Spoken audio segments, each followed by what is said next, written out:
Hello 6 standard students, हम आज अपना 6 चैप्टर देखेंगे चेंजेस अराउंड अस। हमारे डेली लाइफ में हम देखते हैं कि हमारे आसपास बहुत कुछ चेंजेस होती है। जैसे हमारे एनवायरनमेंट में हमारे पास जो भी थिंग्स है उसमें भी चेंजेस होते हैं। जैसे ट्रीज में से लीव्स का फॉल होना, कलर चेंज होना, और जो भी फ्लावर है वो एक दिन बर्ड स्टेज में रहता है, दूसरे दिन वो फ्लावर बन जाता है, तो फिर उसके बाद वो मुरझा के गिर जाता है। ऐसे अलग अलग चेंज, हमारे नेल्स का बढ़ना, हेयर का बढ़ना, हम थोड़े बड़े हो जाते हैं, हाइट में वेट में इंक्रीज होना, ये सारी चेंजेस जो भी है हमारे डेली लाइफ में, ऐसे बहुत कुछ चेंजेस है। तो ये चेंजेस आते कैसे हैं, ये ऐसे बहुत से हमारे माइंड में क्वेश्चंस होते हैं।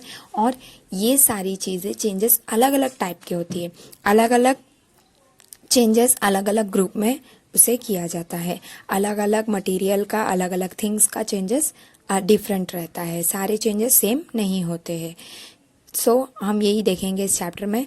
First, can all changes always be reversed? क्या सारे चेंजेस रिवर्स्ड हो सकते हैं, वापस हमें वही फॉर्म में मिल सकते हैं क्या, ऐसा क्वेश्चन है। तो इसके लिए पहले कुछ एक्टिविटीज दी है। फर्स्ट एक्टिविटी में यहाँ पे बोला है कि एक बलून को हम ब्लो करेंगे और ऐसे ब्लो करेंगे कि वो फूटे ना वैसे। तो क्या उसके बाद देखेंगे कि क्या शेप ऑफ बलून कुछ चेंज हुआ है, और उसके बाद अगर उससे हम एयर निकाल देंगे तो क्या चेंजेस, हमें कुछ चेंजेस दिखेगा, कुछ बलून का साइज में चेंजेस दिखेगा, वो हमें देखना है। सेकंड, यहाँ पे एक पेपर लिया है, उसे फोल्ड किया है और टॉय एरोप्लेन के फॉर्म में उसे बनाया गया है। तो उसके बाद वो टॉय एरोप्लेन बनाया गया है।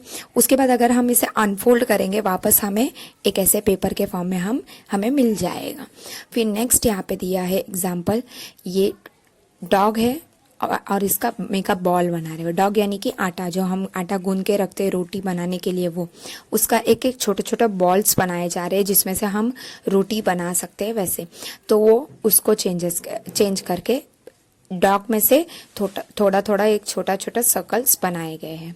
नेक्स्ट, कुछ बलून लिया है, उसे ब्लो किया फुल साइज और उसके माउथ को बांध दिया गया है, और उसे एक पॉइंटेड टिप ऑफ पेंसिल से उसे अगर मारेंगे तो वो फट जाएगा। तो क्या होगा, चेंज हो गया। पहले बलून का शेप बड़ा सा था, फिर उसे फोड़ेंगे तो क्या हो जाएगा, वो बलून ही नहीं रहेगा, वो ब्लास्ट हो जाएगा। नेक्स्ट, बर्स्ट हो जाएगा, सॉरी।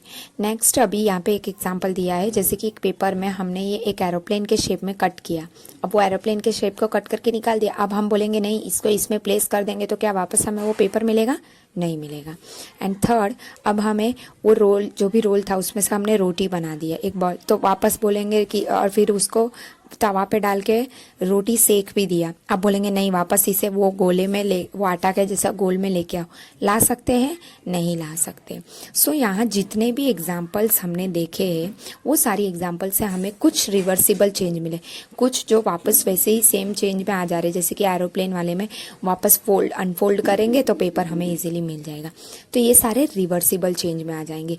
लेकिन कुछ चेंजेस ऐसे हैं, जैसे कि ये रोटी का जो एग्जाम्पल है यहाँ पे, और ये पेपर का एग्जाम्पल, वापस वो पेपर में नहीं आया। और रोटी वैसे ही हम रोटी बना दिया आटा से, लेकिन फिर वापस हम बोलेंगे नहीं, हम रोटी में से वापस आटा बना सकते नहीं बना सकते, दैट्स इम्पॉसिबल। सो जो भी चेंजेस वापस वो स्टेज में ही आ जा रहा है वो रिवर्सिबल चेंज में आ जाएगा, और जो भी चेंजेस वापस रिवर्सिबल नहीं हो रहा है वो सारी चीज़ें किस में आ जाएगी? नॉन रिवर्सिबल चेंज में आ जाएगी। अब नेक्स्ट है हमारा, could there be another way to bring a change? क्या कुछ अलग तरीका है और चेंजेस लाने में? सो क्या है, अब हमने सबने टूल्स देखा होगा, जो भी है सॉइल को डिग करने के लिए जो भी टूल्स पिक्चर में दिया है, ये सारे टूल्स को देखा ही होगा सबने। तो इसमें कभी देखा है कि जो आयरन ब्लेड होता है, इसमें इसको वुड में फिक्स किया जाता है। ये आयरन है, ये वुड है, तो दोनों अलग अलग है, लेकिन इसे हम फिक्स कर रहे साथ में। तो जो आयरन ब्लेड है उसका एक रिंग होता है, जिसमें ये जो छोटा सा सर्कल है रिंग, इसमें वुड को ये लोग प्लेस करते हैं। तो नॉर्मली जो रिंग है वो छोटा होता है साइज में, जो भी वुडन हैंडल में, तो वो हैंडल को फिक्स करने के लिए इस रिंग को क्या किया जाता है, हीट किया जाता है। और हीट के वजह से क्या होता है, उसकी साइज बढ़ जाती है, एक्सपांड हो जाती है, तो इजीली हम उसको लगा सकते हैं। वैसे ही सेम जो ये एग्जांपल है, ये कूल रिंग, ये सॉरी रिम है, जो मेटल रिम, उसको भी हीट किया जाता है, तब जाकर उसे वो व्हील में अटैच किया जाता है, तो वो इजीली क्या होता है, अटैच्ड हो जाता है। जो अगर इसे हीट करते हैं तो वो रिम एक्सपांड हो जाता है और वो व्हील में करेक्टली फिक्स हो जाता है। फिर उसके ऊपर कोल्ड वाटर डाला जाता है, फिर और जिसके वजह से वो और कॉन्ट्रैक्ट होके फिट हो जाता है एकदम व्हील में। अब हीट जब हम दे रहे हैं उस पर, तब उसमें जो भी चेंजेस आ रहे हैं, एक्सपांड हो जा रहे हैं। वैसे ही देखो यहाँ पे, when we heat water in a pan it begins to boil after some time, if we continue to heat further the quantity of water in the pan begin to decrease. अब जैसे कि हम वाटर को एक pan में गर्म कर रहे हैं, तो हम अभी उसे उबालते रह रहे, थोड़े टाइम में हम ये नोट कर सकते हैं कि उबल गया, फिर भी हम उसे हीट देते जा रहे, तो देख सकते हैं धीरे धीरे ना वो जो वाटर की क्वांटिटी है वो कम होती जाएगी पानी। तो क्या होता है, जो भी वाटर है वो वेपर के फॉर्म में चेंज होके चले जाता है। और जो भी यहाँ पे क्या चेंजेस हो रहे हैं, जो वाटर वेपर है वो लिक्विड वाटर में चेंज हो जा रहा है, फिर वो कूल डाउन हो रहा है। तो हमने सबने देखा होगा कि मेल्टिंग ऑफ आइस मेल्ट होता है हीट में, तो ये क्या, फिर वापस वो क्या चेंज हो जाता है, वो वापस आइस मेल्ट होता है, वापस वाटर में वो चेंज हो जाता है। ऐसे बहुत कुछ अलग अलग चेंजेस है। नेक्स्ट अभी यहाँ पे एक एक्टिविटी दिया है, एक कैंडल है, उसका मेजर कर लेने बोला है। उसके बाद उसको एक अच्छे जगह पे लाइट करके रख दिया है, फिर उसे बर्न किया, फिर उसे बुझा दिया, फिर वापस उसे लेंथ को नापा। तो क्या दोनों सेम रहेगा? नहीं। क्यों? क्योंकि क्या होता है, ये जो वैक्स है वो पिघल जाता है। वो अगर हम थोड़े से वैसे ही सेम इसे हम एक वैक्स को एक पैन में हीट कर रहे, ये जो मोम आता है उसे हम हीट कर रहे, तो वो क्या वापस रिवर्स्ड है। अब ये कैंडल है, हम ये जला दिए, तो अब वापस हम वो ही शेप में नहीं ला सकते हैं, तो ये इरिवर्सिबल चेंज हो गया। लेकिन अब अगर हम ये मोम को इधर ले रहे हैं एक पैन में और उसके बाद उसे हीट कर रहे कैंडल से, तो क्या होगा उसके बाद, क्या ये रिवर्स्ड है ये चेंज, ऐसा क्वेश्चन किया। वही सेम चीज को इंसेंस स्टिक मीन्स अगरबत्ती जो होती है वो, उसे पूरा बर्न कर लेना है कम्प्लीटली। अब ये चेंजेस अकर हो गया, जो भी स्टिक है वो उसने नया एक मटेरियल दे दिया, अगरबत्ती जलती है तो उसके बाद क्या होता है, कुछ ऐश बचते हैं, राख, और कुछ गैसेस बचते।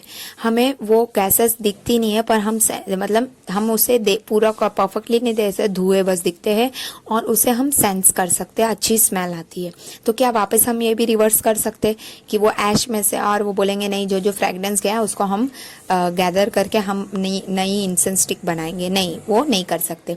सो ये सारी चीज़ें आ जाएगी इरिवर्सिबल चेंज में। अब इसमें अभी हमने चैप्टर 4 में देखा था कि जो सॉल्ट है वो डिजॉल्व हो जाता है पानी में। तो क्या क्या होता है, चेंज अकर किस में होता है, सॉल्ट में होता है कि वाटर में होता है?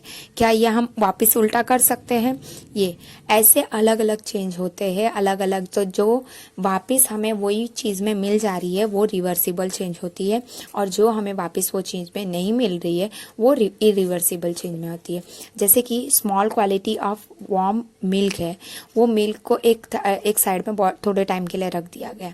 अब वो मिल्क क्या हो गया, चेंज हो गया कर्ड में। अब वो कर्ड हो गया, यानी दही बन गया। तो अब उसे क्या हम वापस रिवर्स कर सकते हैं, दही से दूध बना सकते? नहीं बना सकते। वैसे इस चैप्टर में हमने यही देखा कि जो चीज़ें जो भी सब्सटेंस है उसकी चेंजेस कैसी है, नेचर क्या चेंज हो रहा है, वो सारी चीज़ें हमने देखा। यहाँ हमारा चैप्टर कंप्लीट हुआ। Thank you.